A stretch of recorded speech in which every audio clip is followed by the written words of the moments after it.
J-Rod's on fire! She will kick me in the balls. No, she would just cut because him you're off. trying to drop him in. She would cut him off and say, "Yeah, you don't need these ever again."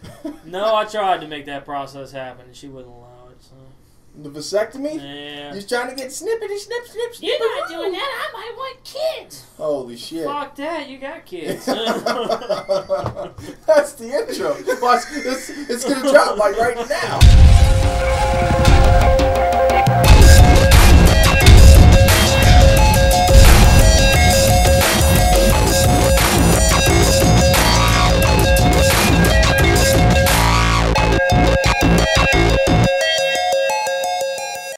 What's up? Welcome to Startup X, episode 29, presented by 26 TV. I'm your host, Sensei, and joining me today are two colon compadres, J-Rod. What's up? Free Sean Payton. Free Sean Payton.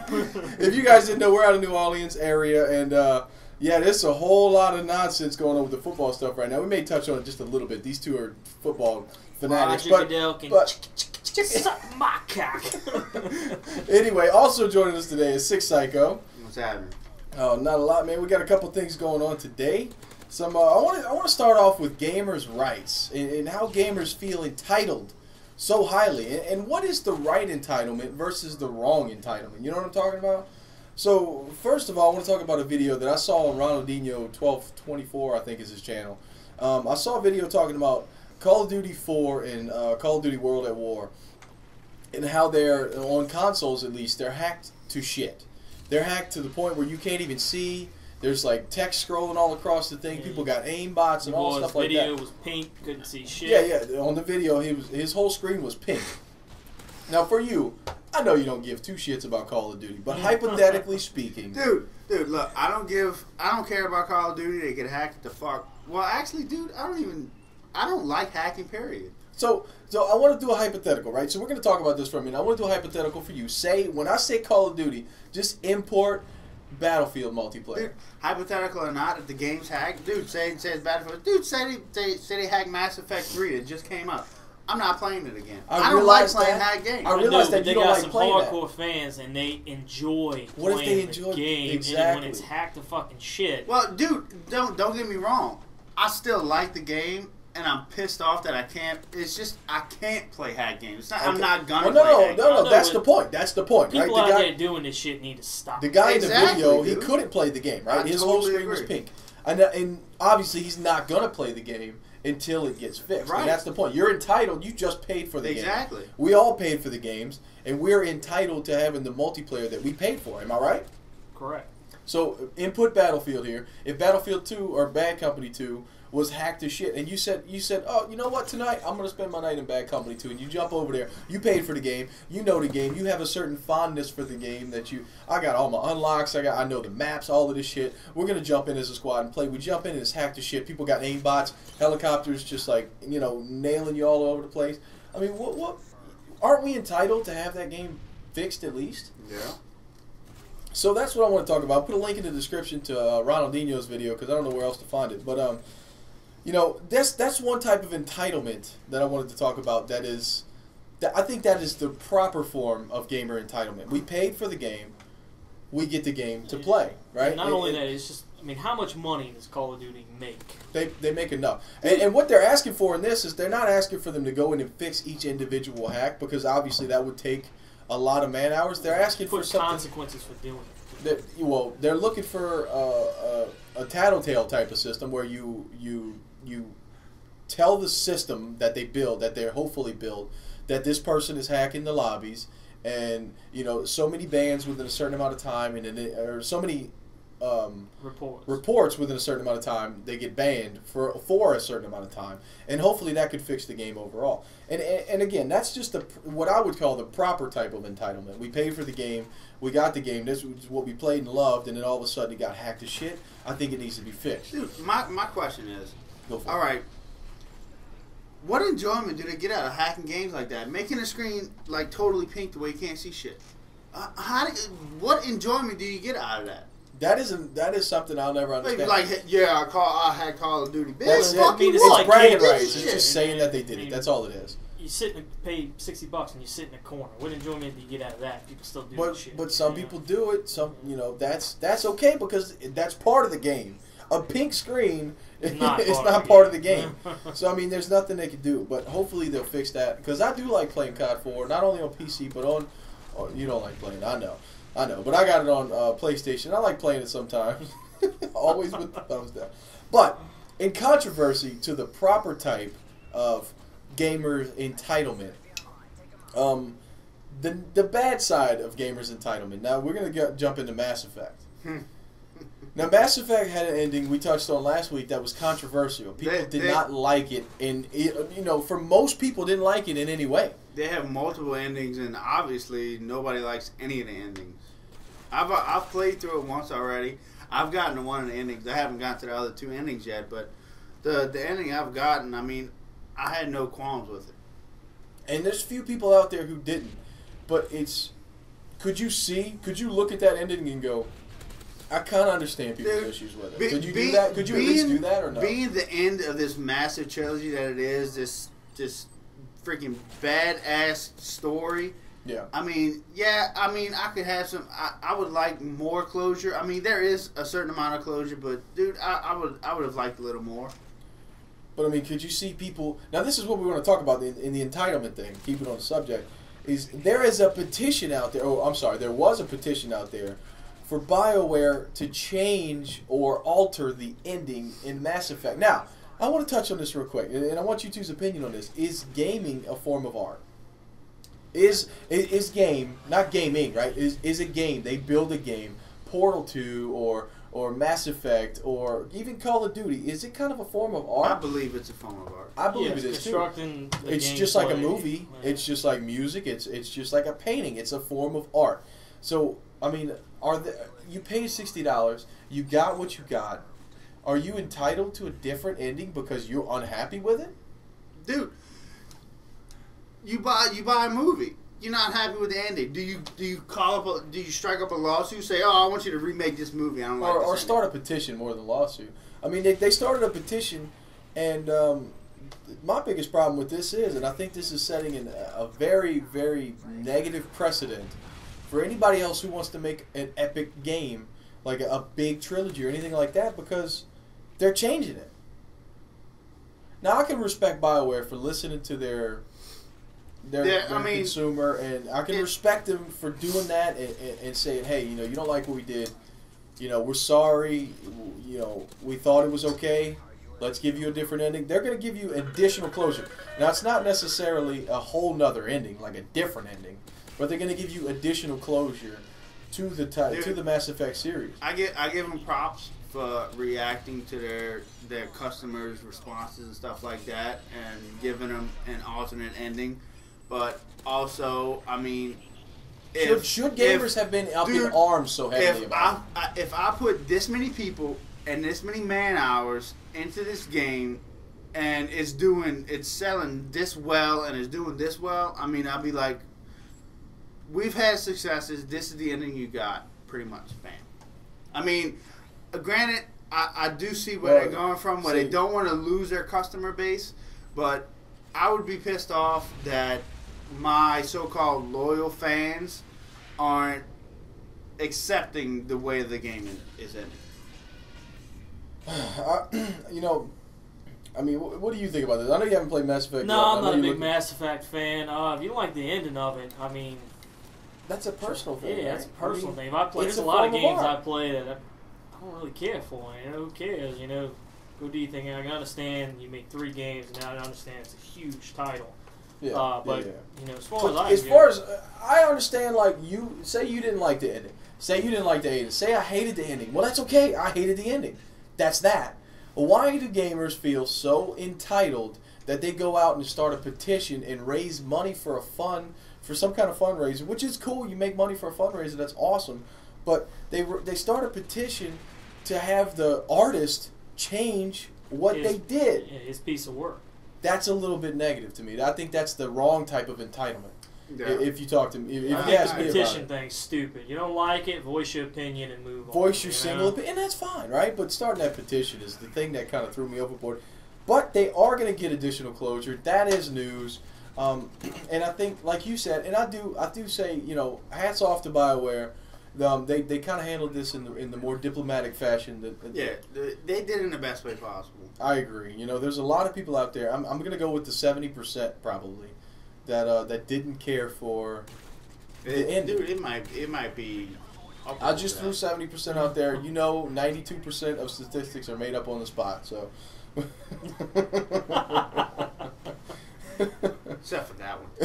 No, that was definite. I didn't make that up at all. Because he's 100% right all the time. So moving on from gamers being entitled to talking about, I want to get on to a rumor right quick that I meant to touch on last week and we kind of ran out of time. A rumor is Xbox Durango. Terrible name. I don't know what they're going to call it. That's like the whatever name. May have no disk drive.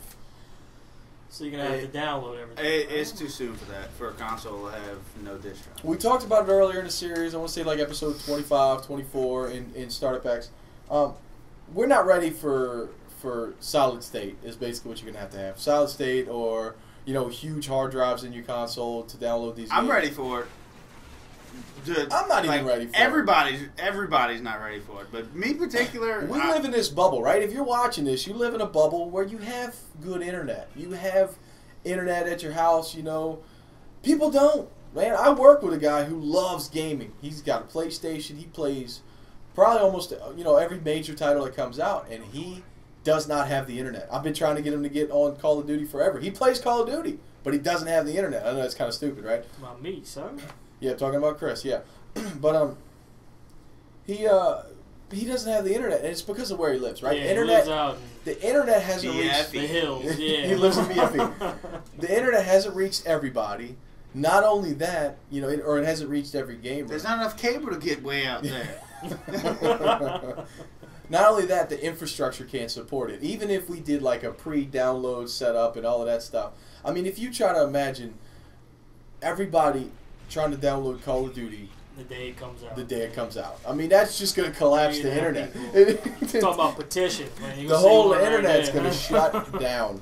I mean, the infrastructure's not there. So what do I think about this rumor? One thing I think about this rumor is that I think they are going to have a disk drive. That's the first thing I think. Yeah. They're going to have a disk drive because Xbox has already been attempting to be the center hub of your entertainment console. Absolutely. Right? So that being said, what is taking off as a medium of... Yeah, because the Xbox is moving away from gaming console. They're going towards entertainment console. Well, they're not moving away. They're kind of throwing it. They're wrapping it in. They're trying to define themselves not as a gaming console, but as an entertainment console. Yeah, you know, the definition of an Xbox is they want it to be entertainment console, and I agree with you there. And that being said, that's the point I was getting at, is that Blu-rays are driving home, right? They're taking over DVDs. They're hitting that price point finally where it's not like a whole $10 difference between a Blu-ray and a DVD. And, you know, 3D is slowly but surely creeping its way into the mainstream, and only supported on Blu-ray. You know, your good surround sounds are supported on Blu-ray. Nonetheless, if they want to be the center hub of your entertainment center, they need that Blu-ray driver. Right. They don't just need a disc driver. They need that Blu-ray driver. The only problem with that is that's a Sony technology. So that's the only thing that can lead me towards maybe, just possibly, the last form, and this is a crazy kind of prediction, if you will. The last form of physical media that we're ever going to get is SD cards, kind of thing. Little SD cards, thumb drives. Maybe movies are going to move to that. It's possible. Maybe games are going to move to that.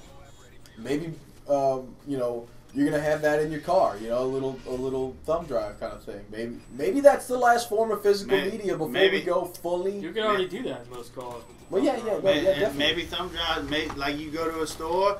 You could punch up to a kiosk, say you want this game, you punch in your thumb drive, bam, there you go. Well, I'm not saying it downloads it to your thumb drive. I'm saying you get like a SD card for a camera. Oh, no. They go up to 6400 something gigs. The only problem with the SD cards is that memory is still a little expensive. No, that flash drive is what I'm talking about. It's another alternative that I'm talking about. You go to a store, go to a kiosk, buy the game, you put it on your flash drive, and all you got to do is just plug it into your console. Most definitely. So, The only thing, there's another thing, you know, if Blu-rays, if they don't want to adopt Blu-rays as a movie, maybe they're going to force, or not force, but push real hard the streaming aspect of things. But again, that's kind of hitting home with all the internet hitting. That's the internet hitting everybody. Yeah, streaming has to have high speed in it. Absolutely, especially if you're going to stream something like 3D or something like full HD. Yeah, and, you know, you get frame drops off when you stream HD. Full right HD now. needs good internet. Badass internet. Especially if you don't want to sit 30 and wait 30 minutes for it to buffer good. Right. You know? or buffering like every 5-10 minutes. Yeah, you don't want to see that. I mean, so I mean, I don't know what they're gonna do, but the rumor is they're not gonna have a disk drive, and that could hurt them. I'm gonna say no to that rumor. I don't think we're ready for that. I think it's like 2 years too early. I think that if we go with this SD kind of card drive, I think that memory's a little too expensive, right? Say God of War 3 was rendered in full 1080p. It took up 35 gigabytes on the disc, on the Blu-ray disc. Now a 35 gigabyte card or plus on the SD type of card, it's going to cost the developer money. Well, what are they going to do with that cost? They're going to pass it on to the consumer. Yeah. And we're already bitching. Plus a little bit. Yeah, yeah. So, you know, the consumer is already kind of bitching about the price of games. $100 a game. And we're going to be back to that cartridge thing where the games are going to change in cost based on, you know, what kind of cartridge they're on. Is it a big memory? Is it only take up 8 gigs? Yeah, because, you know, Xbox is going to have their own SD card. Sony will have their proprietary, own SD card. Yeah, there may be proprietary not necessarily proprietary, but, you know, like PSP has the Memory Stick Pro Duo. Shit's expensive. And then the Vita's got its own little card that's uber expensive. Yeah, I mean, it's like this big, dude. How the hell are you going to find that? You drop it on the floor. Oh, gotta go buy another game.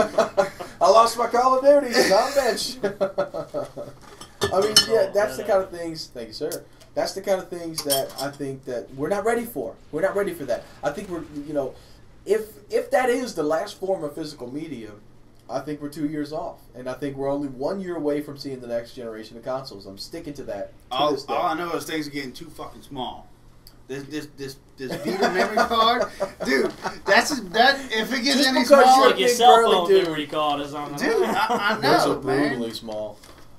So moving on from the Xbox Durango, because I mean, you know, I don't know, but anyway, I've been wanting forever, right? Since I started playing Call of Duty, since I started playing multiplayers online, I've been wanting so deeply to play my PlayStation against the Xbox players and against the PC players. I've been wanting that cross-platform multiplayer play for ages.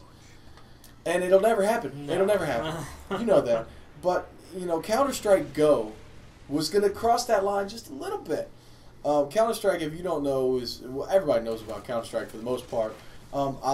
That's where I first started playing multiplayer, first-person shooters. I played it competitively. I loved it deeply. Don't thumbs down it. You're playing it too. Shut up. It was good. It come out and it originally said, "Hey, we're going to support cross-platform play," and I was like, "Holy shit! Are you kidding me? This is what I've been waiting for." And then they said, "Well, it's only going to be between the PlayStation and the PC." Microsoft's a little too yeah, they've never let that happen. a little too much of gypsies about it, if we would say. They don't want to let you do it. So fancy motherfucker. They come out, Counter-Strike or Valve come out and said, "Hey, unfortunately, you're not even going to be able to play your PlayStation against your PCs because of the time difference between the patches, right? They won't be able to patch the PC for a certain amount of time, not to mention it costs so much to patch on consoles, like 40 grand a pop. And, you know, PC's just like Insta-patch. And so, there we go again. Another instance where we can't play against the other people. I mean, do you ever want that? Do you ever want to play Battlefield or whatever you play a multiplayer against or co-op like Mass Effect? Do you want to play co-op Mass Effect with PlayStation player? Like if I had it, like, I mean, wouldn't that be awesome? When I was playing you want to start a gamers petition? Let's start that shit. When I was playing Bad Company 2, I wanted to play against PC people. You want to do what? Play against PC people. In Battlefield? People. Yeah. Hell yeah. Hardcore Battlefield. I want to do that. I've been wanting to do that forever, but unfortunately, the infrastructures in the games are so different. And I really in not the games themselves, but in the consoles are so different that we'll probably never see it. They'll never run together at the same time. PC structured differently too with Battlefield. I mean, like twice the amount of people. Well, no, yeah, I mean, I don't even give two shits about PC versus consoles. Yeah. I want console on console action. Yeah. I want Xbox versus PlayStation. And let us know in the comment section below if that's what you would like to see. Would you like to see that, or are you kind of good? Dude, are you good? All of the gamers want to see it, but none of the developers and like Sony and Microsoft don't want to see it. Oh, okay, you said it right. I beg to differ. I think the developers would love to see it. I think if Infinity Ward could pit the PlayStation players against the Xbox players, I think that would be awesome. I think they would go for it. But draw the crowds. The PlayStation doesn't want it. The Xbox doesn't want it. Yeah. And there's always this big, great divide. Just like right here, there's a great divide, and I would love to see everyone come together and play together. And it's something I wanted, and I almost had it. I was right there, but no, Counter-Strike took it away. But this is your title. This is your piece of the agenda right here. What? Because I didn't even write it down until you said something about it. Because I don't play the game. The next Dragon Age has been announced. Oh, yeah. Wait. It's been announced, teased, leaked, and the Six Psycho's got a little bit of a boner, which is like 3/4 chub. Rocking a chub. Full on chub. There we go. Let's go. Dragon Age. The Dragon Age director, Mike. I'm going to throw his name out there. This is his name. Laidlaw. Are you kidding me? It's the law that he must get laid. Come on, Mike Laidlaw. Yeah. What did you say? Say it again. It is the law that he must get laid. Come on, baby. I mean, you go to the club, you got to throw it out there at least 17 times a night, right? So anyway, he tweeted out that Dragon Age 2 team has finally moved on, or fully moved on to the next project. In a later tweet, he stated that they will be actively looking for feedback on the next Dragon Age title. But BioWare hasn't officially announced Dragon Age 3. That's why the title said it was announced, leaked, teased, right. Whatever you want to say. So, how awesome is that, dude? Dude, I'm so looking forward to it. I'm looking forward to Dragon Age 3 more than I'm looking forward to Diablo 3. You look forward to Dragon Age. Wow. Diablo 3 is monstrous. Pretty big freaking title. Yes. Now, Dragon Age is one of those titles, just like Assassin's Creed, where it started out one way, and in the second title, it transformed quite a bit, right? Dude, Dragon Age transformed way more than Assassin's Creed did. Like between Assassin's Creed 1 and 2, you notice some slight difference. No, wait a minute. There was no slight difference. Dude, that was a huge difference. Compared to Dragon Age, totally changed characters. Assassin's Creed was a not slight storyline. difference. I'm talking about graphics. No, we're just talking about like gameplay and all that. Gameplay, yeah. I'm talking like gameplay wise. Dude, it's worlds So apart. here's my question from a developer standpoint, because I didn't play the games. How do they keep their fan base, dude, while bringing in new people and not pissing off the people who love Dragon Age 1? They did upset quite a few people between Dragon Age 1 and 2, but I mean overall, obviously they gained a bigger audience at the end of the day. Dude, I mean, it's a great game. It's kind of like Mass Effect, dude. I mean, the story is just so compelling. It's great. Awesome. I'm not personally looking forward to it. I'm looking forward to the Assassin's Creed thing. And me and J-Rod were talking about Assassin's Creed. All of us were earlier. And I'm you actually looking forward more to a Desmond type thing. I mean, I'm a spoil for this guy right here. I hate to do it for you. No. You can't spoil it for any of them. Yeah, no, hell no. Spoil it for no spoilers. All right, well, if you played the last one, you were kind of looking more forward to a more Desmond involved type thing, and the next one coming out is going to be back based in the past again with the Renaissance. Dude, my whole take on the thing is, if they go to a futuristic Assassin's game, it's just going to be like another FPS or another third-person shooter. Because the future... Well, I wouldn't say future, but I would say present day type. The present-day assassin is a sniper. Well, That's- it's a little bit more entailed, but how they do things. You know, I Dude, wouldn't say sniper. that's all I'm saying. It's just gonna be like another FPS or another third-person shooter. Because I mean, an assassin, all it is gonna be another gun game. That's why they went back to the Animus, and they moved further up, like to the American Revolution. The American Revolution is going to be a great time to explore. It's going to be... And the main character is an Indian. You keep saying that, and I keep disagreeing with you, because I don't think that's the truth. Yeah, those had Indians in the Renaissance or whatever. You know, when I played Assassin's Creed 2, and I played Assassin's Creed Half of Brotherhood, I really felt like I was in Rome. I was in Italy. And, you know, I feel like... And maybe they didn't, right? I have no fucking clue, but maybe... I felt like I was in there. I was at that time period, and I was experiencing that time period in some fashions. It would be awesome to experience the revolution. Absolutely. Through the eyes of that artist, right? I'm not entitled to anything, but through the eyes of that artist, I would love to experience that revolution. Dude, and see the storyline that they're going to bring to us about what went on during the war. That war, the American Revolution War, the storyline that went behind it is really kind of... You know, it's just us versus the British. It's us, you know, gaining liberty and everything like that. And what about the underlying story that's going to lie between the Assassins and the Templars? This shit's going to be fucking epic, baby. I can't wait. Dude, what I'm looking for, there's very few, if any, games based on the American Revolution. Granted, I don't think there's any, right? It's not based on the American Revolution, but it's in it, dude. So, I mean... I'm curious to see how they're gonna put their take on it. Day one purchase. Hell yeah, purchase, not pre-order. Pre-order. Well, yeah. The only thing I'm gonna say is that, you know, at the end of the last one, Desmond learned his purpose, you know, and I just don't understand how they can turn that into him going back in the time, you know. And dude, continuing stuff. I have to thank you for not over spoiling it.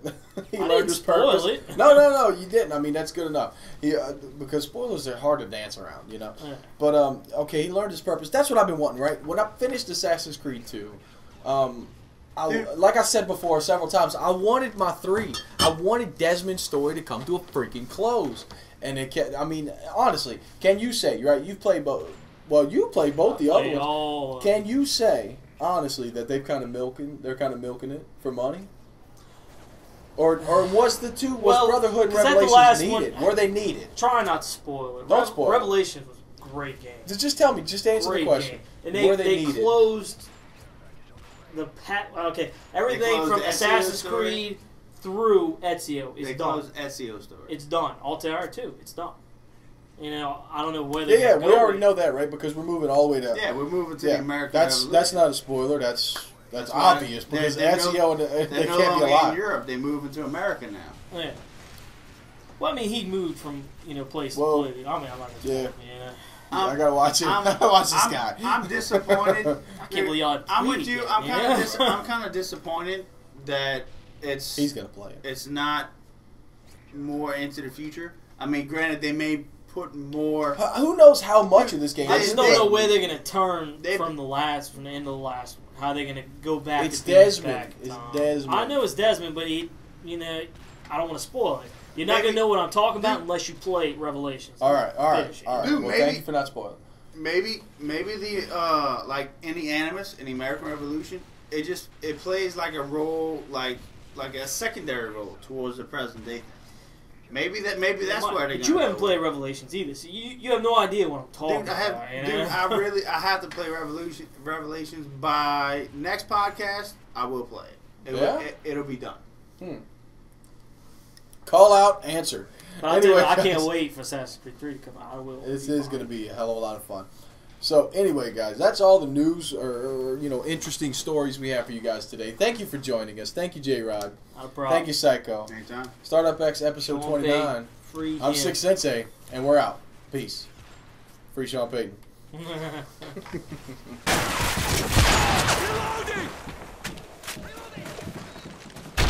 Care package on the way.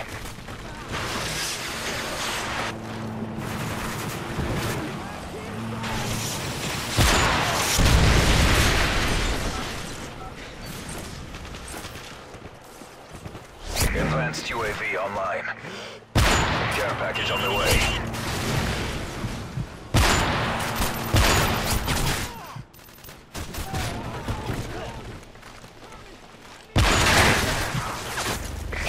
package on the way.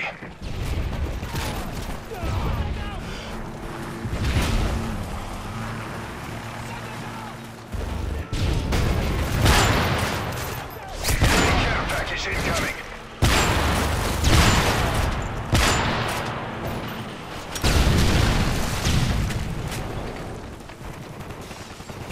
Friendly AGM online.